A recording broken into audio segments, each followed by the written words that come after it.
Alright, welcome again to another video tutorial, and on this video ay papakita ko sa inyo how to upgrade your account to Pro Member using your ePIN code na binili.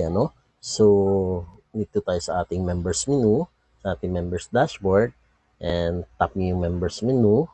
Then, yung pinurchase natin na ePIN ay dito po lalabas sa ePIN codes.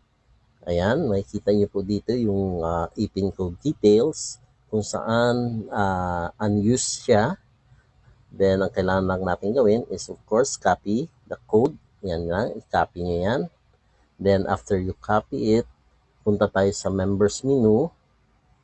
Tap to the membership upgrading page. Then, dito po sa upgrading page ay scroll down nyo lang, taas nyo, dahil sa ilalim na section ang ating upgrading ePIN upgrading section. So all you have to do, enter nyo lang yung ePIN code dito sa box, paste, then submit.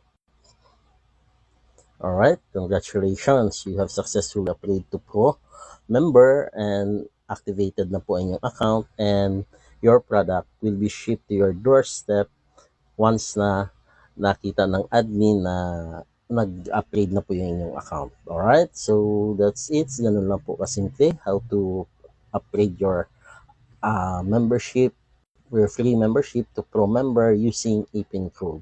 Alright, so thank you and see you on other tutorials.